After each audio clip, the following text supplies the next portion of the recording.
All right, everybody. Well, I wanted to go ahead and introduce us, the speakers. This is Ron Gillum with Pristine Biodiesel, and yours truly, Victor Garlington, with 70 cents a gallon. Ron has tremendous experience in the creation, the collection, the cleaning, just the whole business of waste vegetable oil collection and cleaning and filtering. So he's going to share with us his years, his multitude of experience, and show us how it's done and how we can be profitable at it as well. Ron, thanks for joining the call tonight. Thank you for having me. Well, everyone, I'm sorry, for just 1 second, Ron, I want to do a little house cleaning. Just everyone that's on the call right now, could you please do us a favor? And if you have noisemakers, dogs, phones, kids, or other in the background, could you please mute your phone? And we'll go ahead and open the call up for Q&A at the end of the call as well, so you can go ahead and get your questions asked. So thanks so much. Ron, go right ahead, sir. Okay, well, good evening to everyone, and thanks for being here. As you said, Pristine Biodiesel, we started a business as a biodiesel company, and I'm going to give you a little story so you can this can make some good sense to you. Got in the business, spent a lot of money building a biodiesel plant, and realized that the overseas oil was not really available in the numbers we needed, that the oil that was available to us was here in the market in the United States and the markets we're in. So we had to learn how to go out and get that oil. The first thing was understanding used cooking oil, what it really is, and how to make good oil out of it to make biodiesel and other products. So we went through the painstaking process of understanding that you got to buy tanks. We decided that buying tanks wasn't the answer, so we created, we had the money, we created Phoenix Grease Recycling and Phoenix Fabrication, and we built our own tanks. Started that 4 years ago. Tanks are expensive. That's part of the business. It's something you got to learn. The tanks are profit centers. Pretty exciting when you drop a tank and all of a sudden that turns into a profit center. So we went through the process of trying to understand how to go get that oil. We had to understand, pardon me? We had to understand what good oil is and then how to get it. We had to understand how to build proper cans, collection cans. We had to understand how to service, set up routes, pumping trailers, pumping trucks, invoicing, all aspects of pumping trailers and pumping trucks. A lot of work, a lot of knowledge, and a lot of information there. Had to understand how to market the product, how to go out and actually take business away from other companies, other companies doing business in the same field. It's just like any other business. The advantage to this business is you can get on the ground floor and do it in your own area, and it's a very lucrative business to get into because the product's basically already sold. You've got a buyer, and we can show you where to sell it and make a very, very nice profit off of it. Talk about the trucks, the trailers, talking about marketing materials, contracts, how to make a presentation properly to go out in the field and do that. All of that stuff takes time, and you really have to understand how to do it. You can spend a lot of money trying to understand how to do it. If you've got someone that can lead the way, well, that's something we can do if need be. We're looking for oil all the time, and these, what we would call a collection center, recycling center, you could put one in any small town, and you'd be surprised how much oil is available to you, and it's not being done properly. They're not pressure washing and cleaning. They're not taking care of the restaurants or the clients. It's just not being done right because it's been old school for so long. I need to help, I can help you understand how to build a collection center or recycling center. The knowledge about how to do everything and set it up properly without spending huge amounts of money. Beating the competition, there's a lot of tricks to the trade like any business, and a lot of you guys out there have been in different businesses, you know that. If you've been in it for a while, it doesn't matter what type of business you're in, if you understand what you're doing and how to get to their pain and how to beat the competition with service, and you're going to find that it's a very strong market to be in because the good old boy's been doing it forever, and competition is not something they're used to. So it's pretty interesting. I think, Victor, any questions? Yeah, I wanted to ask for the audience, we get this quite a bit. What are some of the best places to collect vegetable oil for their businesses? Well, first thing you want to go is Chinese restaurants are excellent. Just any kind of a place that's doing a lot of frying. Wing shops, any kind of a wing place is excellent. You want to watch out for barbecue places if they're using a lard. You want vegetable oil, not lard. I can't stress that enough. You go to a can, you put a can down at a barbecue place, and you come back and it's full of this white lard stuff. You're not going to be happy because nobody wants it. So that's not a lot of restaurants. It's a very small amount that are going to use that lard. So it's an easy qualifying question. Are you using vegetable oil or lard to cook your food? If they say lard, you say thank you very much, and you move on. That's a very important question. Yes. But like anything else, if you get out there and someone actually takes you by the hand and shows you all how to pump and how to invoice and how to market and gives you the tricks of the trade and shows you how to do collection centers and build them out properly and how to make the really good oil, a very high quality oil out of it, I think what you'll find is a very lucrative business. We'll also show you other businesses that kind of go along with it, that work extremely well, that fit right in with it. The opportunities, even on a small scale, outperform buying a franchise of some business, some restaurant or something by a long shot. There's no comparison. So it can be a very localized business. It doesn't need to be huge, but the opportunity is big because you can travel pretty far to go pick up oil and come back in a day. So there is a great opportunity. Vic, you got some more questions? Sure, of course, Ron. When you first get started, what are some of the challenges that you face when you start up an oil collection company in the industry right now? Well, the biggest challenge is most people are going to want to start on a small budget. You want to start on a budget and you want to put yourself in business. Your biggest thing is getting a pump trailer instead of a pump truck, unless you can afford a pump truck. We build out trucks. We build out trailers ourselves for people all over the country. We build tanks. What you're going to find is your pain will be is you have to pay for tanks. You got to get the tanks out there. And so your biggest expense in the beginning that you need to be ready for is not building out your collection center, which can be a storage facility. We can show you how to build a really neat collection center with poly tanks very easily, and how the tricks of the trade to make good oil so it's a sellable product. But you've got to get your tanks out there. But the beautiful thing is every time you drop a tank, it becomes a profit center, which is a beautiful thing. So you start off, and it's not hard to get 100 accounts or 200 accounts or 300 accounts if it's done properly, if you provide the right service, if you're marketing it properly.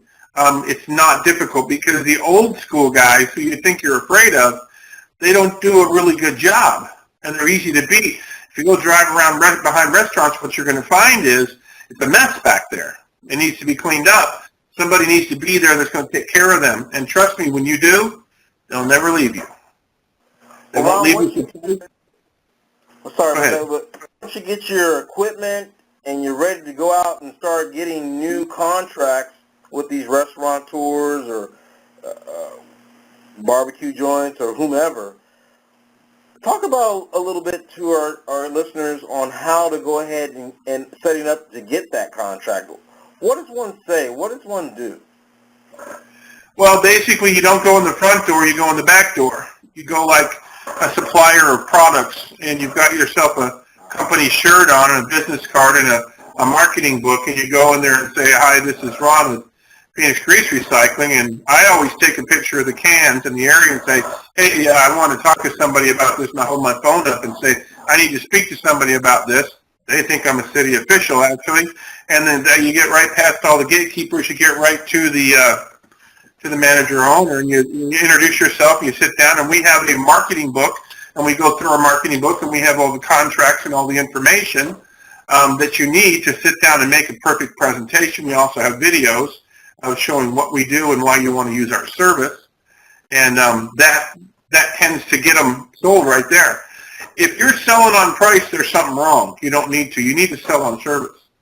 Sell on doing a great job. And the key is having beautiful, great cans and taking care of them, because that is their pain. The chef or the manager owners to go out in the back there and see nothing but a mess back there because no one's taking care of it.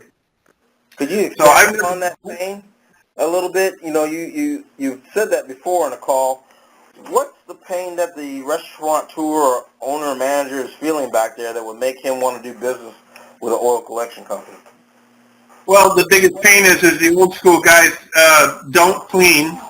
It's not in their contract to clean, and it even says it's their responsibility. But what you do as a service, it's not like you stay in there that you're going to clean the area. You just, in ours, it says, of course, a lot of things about how we're going to take care of it, but we go out of our way to make sure that it's pressure washed and cleaned and taken care of. And that alone is amazing to them because it's never been done before. In 10, 20 years, no one's ever gone back there and actually cleaned that up. It gets rid of all the bugs and all the nastiness, and we provide oil dollies with our cans. We have an oil system. And once somebody's been, wheeling a 5-gallon bucket out of hot oil out to a can, and it burns them, or if they spill it and they slip and fall on it, well, now all of a sudden they see an oil system and they see how it works, and they go, oh my gosh, I want that. And they get that and they start using that. You've taken away a lot of their pain because there's no mess back there. The people taking the oil out to the can in the middle of the night are safer and they're not making messes. The whole thing just gets cleaned up, and now that stress back there, that big ugly mess, is gone. And that's so very important to chefs and to restaurant owners. That's very important, I would imagine. So let's talk about once you got that contract, and some different cities for biodiesel production. I know we're not talking about that tonight, but for fuel production or collecting, you have to have some sort of permit. Could you talk a little bit about what, if any, permitting that you may have or legalities of going out and collecting waste vegetable oil? Well, in Florida, we don't need any permitting except for one county that I'm aware of over in Tampa. That's just something you would have to check with your local county. In most cases, there is no permitting. And on the back of your trailer, you just put food grade, and you won't get stopped. You don't ever use the word or the term waste vegetable oil, because to the city, waste is something different than used. So the word used cooking oil is what we use. And that doesn't get you in trouble with the city at all. It's a product that's being recycled. It's not waste. So as long as you're doing the right thing in your truck, and when you talk and you're using used cooking oil, then you don't have any problems. And I would say probably 90% of the markets out there don't require a permit or of any kind. At least that's been our experience in Florida. I don't know about big cities in LA or New York. I have no idea, but I wouldn't think it would be a big deal if there was just a permit involved to do it. It wouldn't be much. Right. Well, you mentioned once you drop a can that is a profit center for your business. Can you speak a little bit on the recent growing trend of oil theft and how you're supposed to protect that profit center? Well, we've been in the business going on 4 years, and we've got a huge amount of accounts in Florida. We have 8 collection centers in Florida, and then a recycling center in Vero Beach. And, there's theft. People steal oil. I would say it's probably, for us, it may only be 1 or 2% at the very most. But over the years, we've had to learn how to design cans that these thieves can't get into. So on a regular basis, it's not a big issue because we have quality cans. The plastic cans don't work at all. They're too easy to bust into. We have a computerized plasma cutting table and a full-blown 6,000 square foot fabrication shop, and we build our own cans. And over 4 years of going through can designs, I think we got a pretty good can design. They have a lot of trouble getting into our cans. So it's not a big issue for us now and moving forward, but there's always bandits. You can't get away from them. Somebody's going to try and steal the oil because they see a quick buck. It's going to happen. It's part of the business. Gotcha. So you're just recommending that you have something that's very sturdy rather than a plastic can to go ahead and start your business with, so you Yeah, can keep the... I mean, if you pull behind a big plaza somewhere, and there's some plastic cans back there, and there's some metal cans with big old locks on them, they're not going to go after the metal cans. They're going to go after the plastic ones. It's too easy. So that's been our experience. So, that the opportunity out there is you don't want your restaurant not to get paid for its oil, because after a while, they're not going to want to use you. So you just want to make sure that you've got all your bases covered, that you're servicing them well, you're taking care of them in every possible way. And one of those things, the biggest thing, of course, is quality cans. And that's really your business. Your business is quality cans. If you have quality cans and you grow from 50 to 100 to 200 to 300 to 400 cans, you've got yourself every month. Next month, you already know how much you're going to make, pretty much. You know what you're going to make. So it's a good feeling, instead of out there selling something and then having to sell it again and again and again. You're just building your profits on top of profits. So every time I put a can down, or our company puts one down, I'm pretty excited about that. And just kind of switching gears here, being a member of your local statewide Florida Restaurant Association, we're a member, and then we're all of our guys, our salesmen across the state, are members of the local chapters. And they go to the mixers, and that's how they pick up deals. It's part of the way they pick up. They go in and go straight in the back door, and they go to all the mixers, and we do the convention and have a booth, and we do extremely well with all that stuff, and we pay the price. You'd be surprised. Anywhere there's any kind of a restaurant event, there's all kinds of tricks to the trade to find deals. With new restaurants coming in town, how to get a hold of those restaurants, look them up and find who's pulling permits and so on. If anybody out there's done that, there's just a lot of ways to get the jump on your competition. And I mean, we literally go in detail, write down and pump all this information into you if you come see me. Okay. Well, Ron, let's talk a little bit about the actual collection of oil. I've seen guys, they have their different or various collection methods. We're talking about once you're at the can ready to pump your oil into your truck, van, or tote, or whatever you have to go ahead and take back to your rendering plant.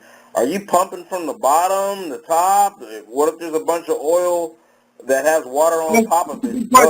Yeah, that's a good question. If you're going to do it right,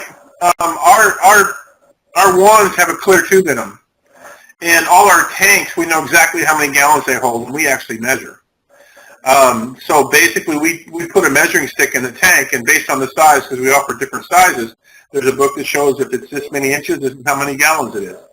And by doing that, if you suck from the top down, oil is lighter than water and garbage, you can see into that clear sight, and you can literally see this is oil, this is oil, this is oil, that's water and garbage.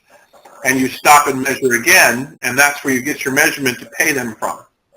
Okay, so you're not buying, you don't want to get, if you don't see what the difference between water and oil, and you're not trained on it, then you're going to lose a lot of money, because you're going to be paying for stuff that's not oil. So you need to understand. Now, the different types of trucks, you've got vacuum trucks, you've got semi-trash pump motors, and there's vans, trucks, and trailers of all shapes and sizes. It just depends on how big you want to be. Is it profitable with 100 accounts? Absolutely. Just depends on how many accounts you really want, how profitable you want to be in your market. Do you want to do 100 or 1,000 accounts? It really depends on what market you're in, and how ambitious you are. Okay. Well, Ron, once you have that oil and you get ready to take it back to your processing center, what would you recommend as one of the best ways to render the vegetable oil into a valuable product? Well, we go into detail on that, but basically the key points are the tricks of the trade on getting good oil that can be purchased through, and we would show you who the right people are to buy the oil, the best people to sell the oil, you would be selling to, is you're going to use, it's a simple process. And it took us a lot of time to figure that out, spending a lot of unnecessary money, hundreds of thousands of dollars. I can show you how to set up a collection center, recycling center using pressure, using gravity, poly tanks and cones and motors, and show you how to make the best oil without spending a whole lot of money at all. And it just took us a long time to figure that out, because nobody obviously came from that industry. So over the course of the last 4 years, we know how to make perfect oil, right down to 1 micron oil. We know how to do all of that. So, but it's taken us from 0 to 100, to get there. It took us a while to get there to understand it. But, it's like anything else. Once you've gone through a lot of learning, something becomes extremely simple, and the little trick parts of it, you can show somebody and they'll go, oh, that makes sense. Well, it makes sense after you've learned it. It makes sense after you've gone through a lot of changes in evolution and how you've done your business. Okay. But at some point you go, I don't know why we didn't do this sooner. So there's a lot of those things that I can show somebody and save them literally thousands upon thousands. In our case, hundreds of thousands of dollars, unfortunately for us. Well, Ron, can you tell us a little bit more about how you actually go about removing the water out of the oil once you get it back to the shop? Well, it's just gravity. When you pull out, we build these tanks that are stream tanks where you're going to dump into, which pulls out your heavy matter. And then you're going to have an open vat. We just use, in our collection centers, they're 4x4 metal open vats with ball valves. Hopefully this is making sense to somebody. And when you open from your trailer or your truck and you turn it on, start the motor up and start pushing it through that screen, all the heavy matter gets collected on that screen. You pull it out of the way, and you're going to see the way we set trailers up, it basically pulls the water out first. And there'll be a little oil in it, but not much. It's mostly water, 95% or better, or around there. And what you're doing is you're going to let that go through until it turns to oil. And you'll see the big difference between oil and water, and we would show you what that really is, so you'll know. But then you have a series of tanks, which would be trash tanks, that all this water would go into, and you pull the heavy matter out through filtering, and then you put them in the cone bottom trash tanks. And say a small size collection center would have 3 1,500-gallon cone bottoms, and you go step them through 1, 2, 3, and I'd show you how to do that properly, but it's basically through cone bottoms and pressure, and then understanding how to do it to get through the water, slowly get through the water and show you that process. But it wouldn't be, does that make sense? It certainly does. So what do you do with the water after you take it out of the oil? Is that something you can just throw down the drain, or does the EPA have something else to say about that? No, we let that water settle, and we run it through a series. We run it through a series of tanks because we're trying to get every drop of oil out of the water.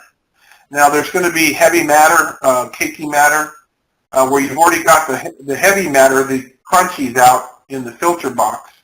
By the time you start going through the cone bottoms, it takes time, a day or two in some cases, and you're going to that's your worst oil and water. When you get to seeing in this open vat where it switches to oil, you're going to push it to the back to some other filter boxes, and you let that settle, and then you pull it through a system of plumbing, and you view that oil again, and you'll pull out from the bottom of those tanks. You're going to pull out more garbage because it's settled overnight, again using gravity. And then when that finally clears up, you're going to push it down to some other tanks, and actually you're going to pull those down again. And the trick of the trade is to show you how to pull those tanks down. It's amazing, and there's a miracle in how to do that, and you'd have to have somebody in front of you and sit there and show you how to do that. And you, over the course of a shorter period of time, a couple of days, you can pull that down to some pretty amazing oil and make it a usable oil. So we're going to go through heavy matter filtering. We're going to go through discarding our oil, which will have water in it, but we're going to pull those down to get the oil out. We're going to take the good oil that came off that truck after the heavy matter and water was taken out. We're going to push it back into a cleaner area and let it settle. And we're going to keep pulling these tanks down until we get to the perfect oil. Keep in mind, cone bottoms put pressure in the cone. So if there's 1,500 gallons of oil and water in there, the water and the cracks going to the bottom, it's heavier than anything else. But the cone creates pressure. Okay? But there's a way to pull that off properly so that you get all of it out. You don't want to create vortexes inside those tanks, and I could show you how that works so that you get all the quality oil and get rid of the garbage. It can be done, more tanks, more cones, and properly done. You can very easily make a very, very big recycling center without spending a lot of money. So Okay. that cost me hundreds and hundreds of thousands of dollars to figure out, believe it or not.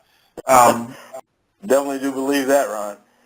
So But once you have unfortunately, that, yeah. Go ahead. well, once you have that process completed, I mean, after that, how do you go about getting the higher quality oil so you can get a better return on your investment? I mean, some guys are out there getting what, $1, $1.10, $1.20. I mean, how do you get the big $1.30? You know, the 7 cents plus, you know, a pound, 33 cents a pound. Well, 33 cents a pound is a whole lot. What you're going to do, basically what I just explained to you is going to get you down to a level to where if it's done properly, you know, you can make $1.50, $2. It depends on the market. Depends on what month it is. The market's fluctuating. It is a commodity. But then you can take it one step further and you can centrifuge it. You can take it one step further and you can centrifuge it, and then you can bag filter it, which is pressurized bag filtering.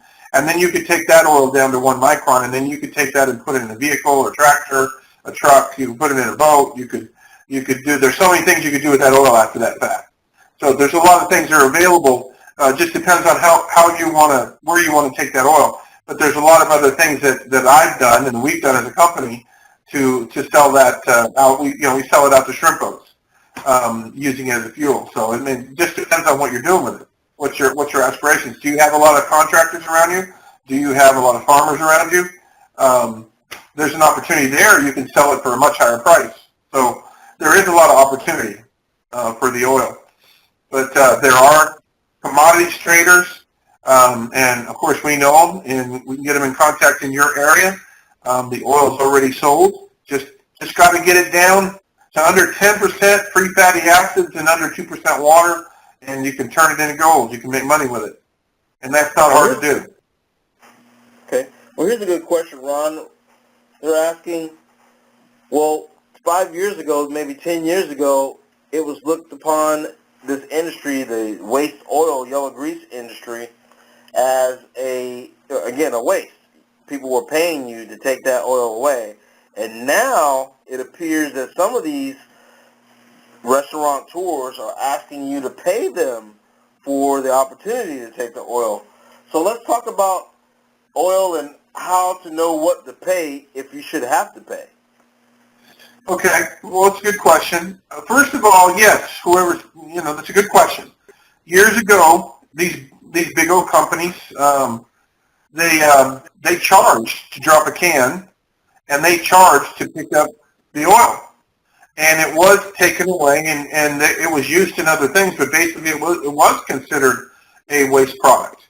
But, as our country started recycling and looking at stuff like this, they looked at this as a product that could be used in a lot of markets. And so it became something that could be recycled and used again. And so in the last 6 or 7 years, the biodiesel industry took a look at it and said, wait a minute, we can make biodiesel out of that. The roofing guy said, wait a minute, we can make roofing materials and pour it in asphalt. There's so many different oil lubricants that are used from this byproduct that now we're seeing that markets are starting to open up to all this oil because there's a lot of uses for this oil over buying virgin, which is drastically higher if the recycled oil is cleaned to a certain level. Is that part of the answer? Now, as far as you know what you said, I'd like to say this. If you're asking how much to pay for it now because the market's competitive, you're going to determine your pricing based on the volume of that account and the market that you're in.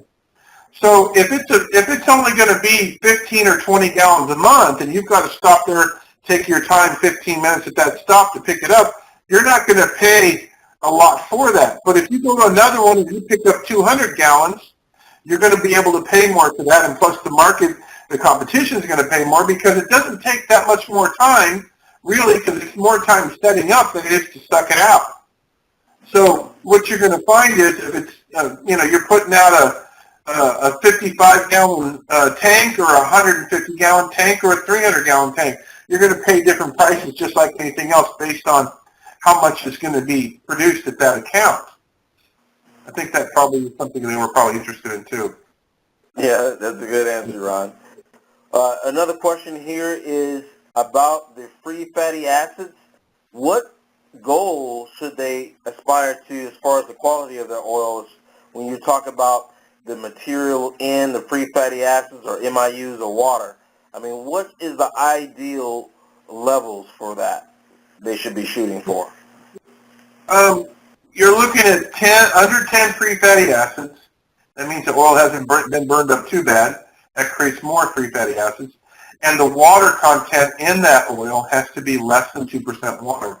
If you can keep it under 10 and you can keep it under 2 on the water side, then you've got something that's very sellable. Okay? Now, something very important. Nobody's going to come buy your oil. The big boys aren't going to come buy your oil if you've only got 1,000 gallons. So you're going to have to set up to where you can hold finished product of 6,000 gallons. The minimum is 6,000 gallons. They won't pull a truck up to you because they're dealing in very small margins and they're paying for the shipping. They're not going to come see you and give you the big bucks unless you've got perfect oil and you can prove it on a regular basis and you've got 6,000 gallons. Most of the time these trucks that pull up want between 6 and 6,500 gallons of oil. So if you get on these small amounts and you're trying to make good money with that, it won't work. You have to get up to the loads, a load size, and a load size between 6 and 6,400 gallons. So you have to, it doesn't require a huge space to do this. You start out small, you work your way up.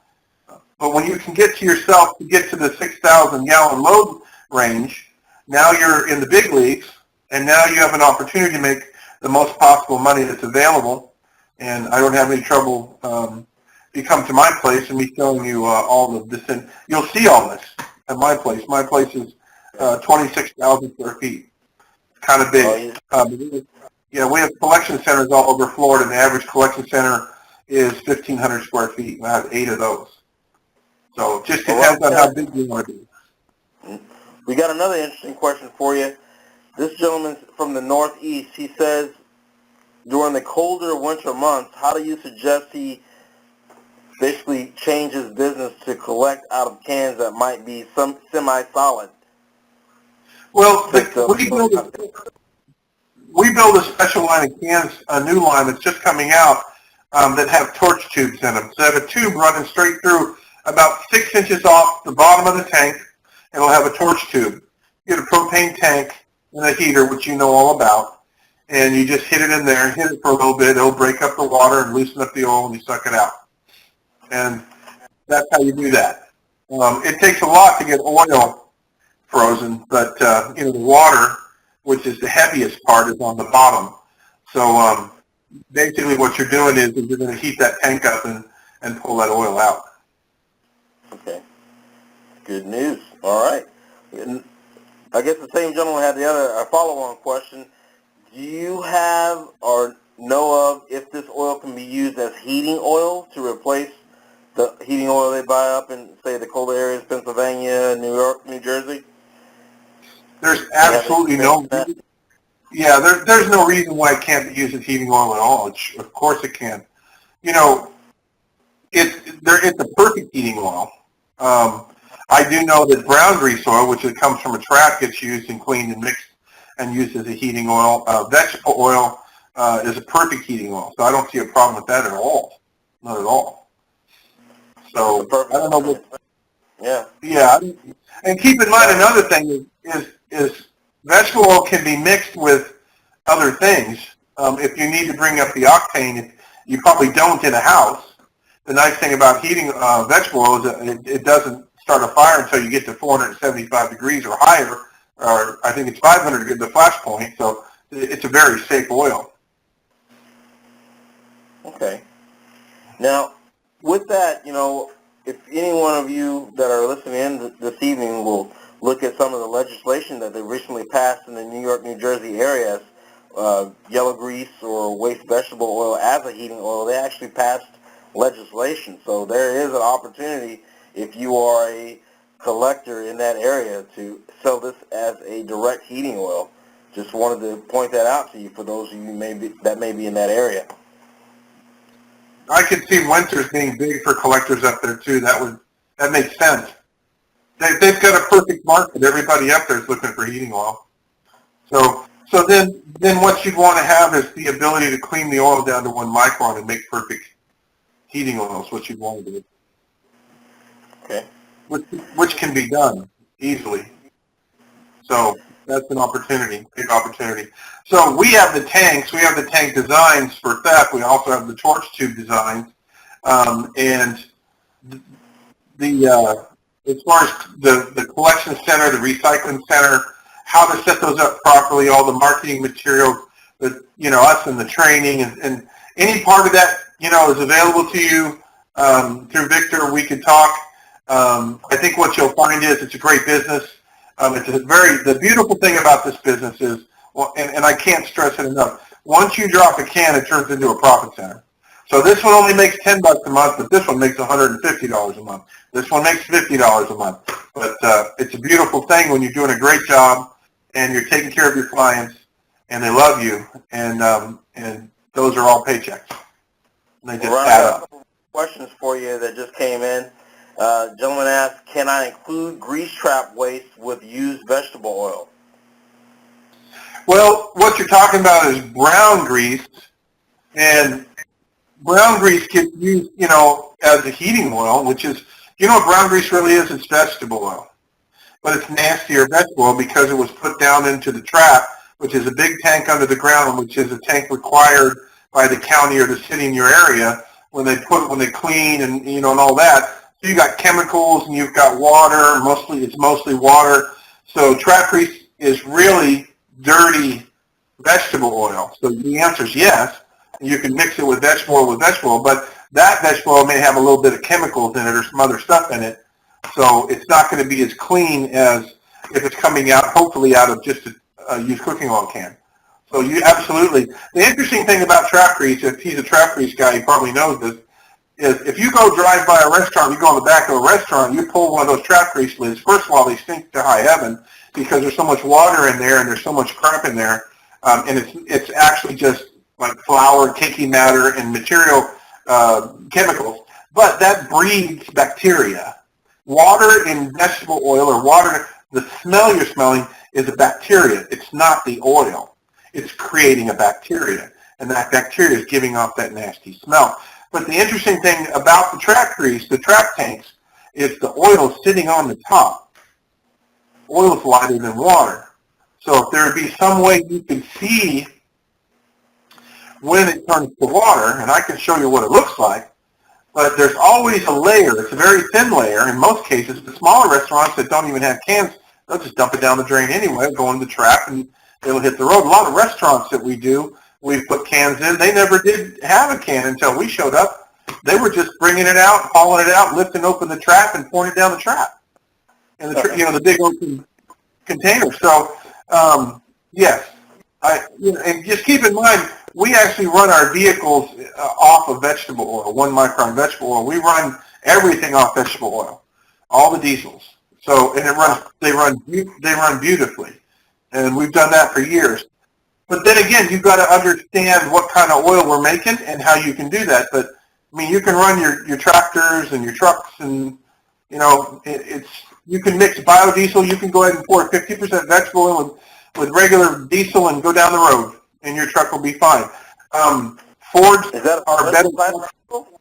Is that a special type of oil that you should have?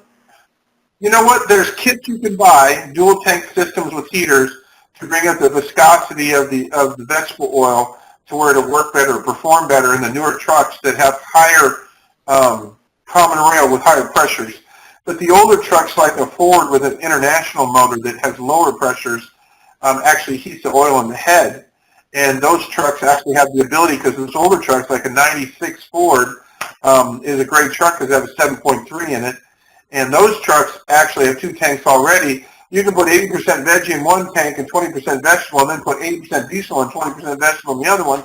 And what you'll find is you'll never have a problem. You didn't do anything to that truck, but just switch from a mostly diesel to a mostly vegetable tank back and forth, and use a little Lucas now and then to clean it out.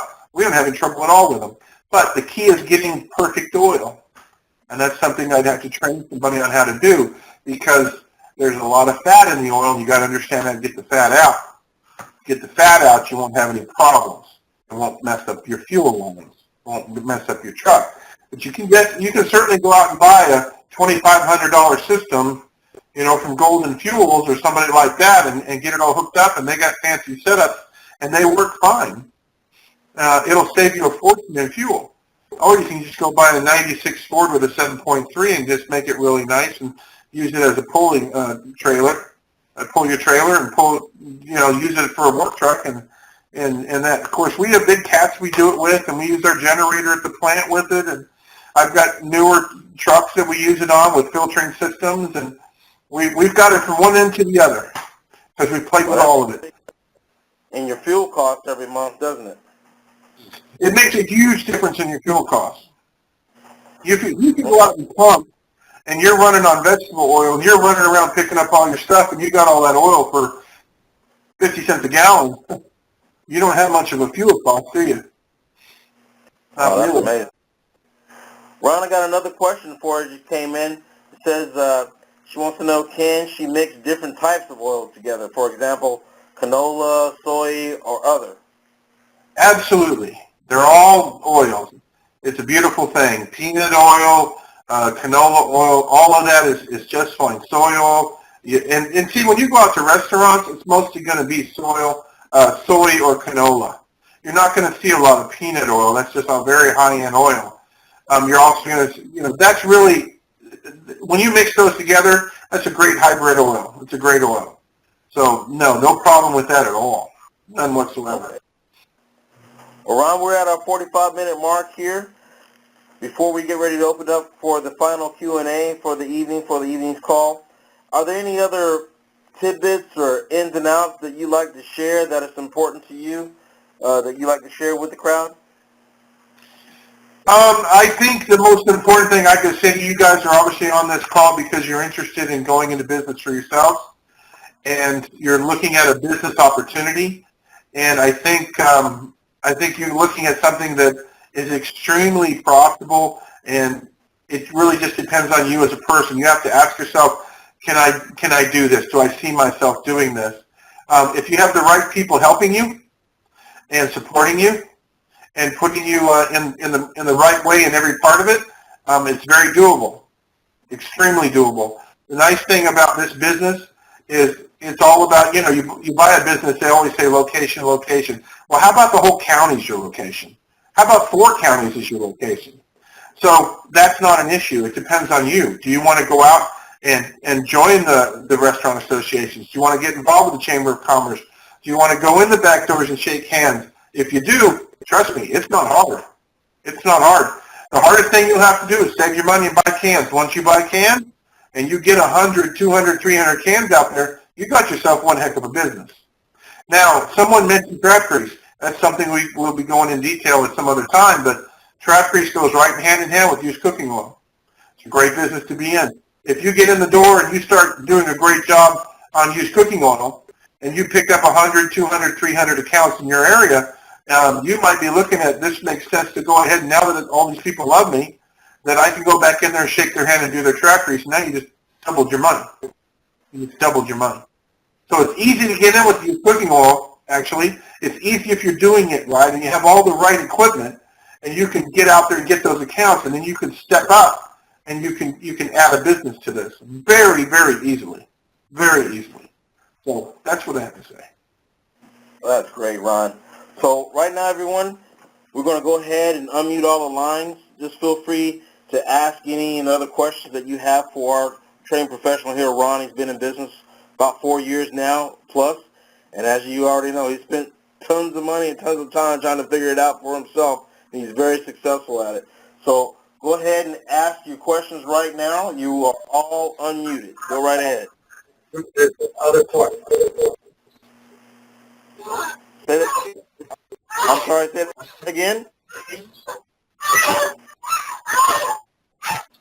Oh, we got a dog in the background here.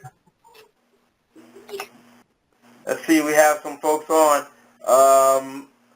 How about Rod? Rod, did you have any questions for Ron this evening? Hi, can you hear me there, Victor? Yes, we can. Yeah. Oh, good. Yeah, that was very informative, Ron. We're just looking at starting up our business, and it's to do with collection of the oil as well as producing the biodiesel. So a lot of this was very useful, and I was really attentive to how you were trying to maximize the collection as far as the contracts as well as the physical side of the oil. So lots of great pointers here, so it was very useful for me. My biggest challenge will be the cold weather side of things, so that'll be the interesting part, as well as getting contracts. Right. Okay. Do you have any specific maybe questions for Ron at this time, Ron? Well, it was interesting about the torch tubes. I will definitely have to see how that would work out. So specific questions would have been just about how to deal with cold weather and when things get certified. We'll have to worry about also keeping snow water to containers, but I don't think your containers would have an issue with that. No. Well, Yeah. that's great, Rod. You know, everybody, I want to let you know also at the end of this call, Ron's going to give you the opportunity to visit him. He actually has a brand new classroom available, and he teaches people every day how to start their own WVO businesses and helps them collect the oil. He trains them on the ins and outs on the business, how to pick spots, how to do contracting, presentations, just the whole kit and caboodle. So Ron's going to give you the opportunity to speak with him about that as well. But we'll go ahead and take some other questions. Anna or Eli, did you have any questions this evening that you'd like to pose to Ron? I do not have any questions on my end, no. Okay. All right. Well, we do appreciate you joining us. How about you, Eli? Do you have anything you'd like to ask Ron this evening? Let's see. I think, hold on a second. Okay, Eli, are you there? You might be having a little audio trouble. Okay. Well, if that concludes this evening's questions, we're going to go ahead and, follow up with you. For those of you that would like more information on visiting Ron and how to get started, but first of all, Ron, can you go ahead and speak a little bit about your training course that you have for people that are interested in getting their own businesses started and how you help them do so? Well, basically what it is one full, very full day from 8 in the morning till 5 in the evening.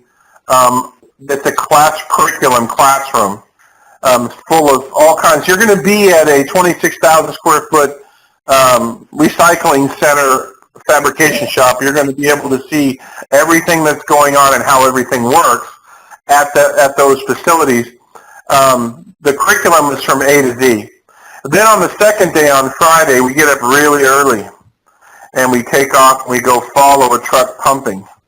And what we're doing in the morning from about 6 o'clock in the morning till about 10:30, 11 is we literally are going to get out of the van and watch him clean, pressure wash and clean.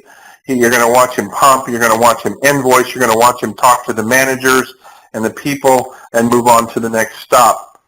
And then we're going to go to lunch. We're going to break for lunch. And then in the afternoon, you're going to go out with one of my super salesmen, and he's actually going to get accounts with you right there with him. You're going to watch him make presentations, and you're going to watch him get accounts. And yes, he will get accounts, and you'll be impressed. And by the end of the day, about 5, we'll come back and we'll recap everything, and we'll spend about an hour talking about it, and then send you on your way back to your hotel room, and then you can fly out. So it's a Thursday, Friday thing. If you're over in Vero, my recommendation is Captain Hiram's, and it's a beautiful place right on the river, and there's all kinds of things to do. You may not want to leave on Saturday morning and maybe Sunday. Some people do, and I think you'll find it very extremely informative and very extremely valuable, because we will get down to the nuts and bolts of every aspect of what I just talked about. And you'll see it all. You'll see collection centers. You'll see pumping. You'll see sailing, how they're selling it. You'll see the contracts. You'll get a complete book of all this information with our contracts, with our presentation material, with our schematics on how we would lay out a collection center and a recycling center. It's full-blown everything, something that should cost a whole lot of money, and it's not expensive to you, and you can talk to Victor about that. All right, Okay, folks. Victor? That sounds great, Ron. So anyone who would like more information on visiting Ron and getting that hand-holding and one-on-one education that he has to offer for starting, how large is your facility now, Ron? 26,000 square feet. Okay, well, that's pretty big. I've been there. Trust me. But anyone who wants that information, feel free to email me personally. I know you all got emails from me. It's info@70 cents a gallon. And just say, hey, I'd like to visit Ron, and we'll go ahead and get you set up. We'll get you the information so you can get down there. We're talking about Florida, folks, so Vero Beach, Florida. So if you haven't taken a vacation this year, if you're in the colder states, hey, now's a good time to come down. So with that, everyone, we're going to go ahead and end the call. Are there any more questions before we do? All right, everyone. Ron, I want to say thank you and for joining us again and disseminating that great information. And we appreciate you very much, sir. So thank you for your time. All right. Thank you all. Thank you very much. All right, everybody. Have a great evening, and thanks for joining us. Good night.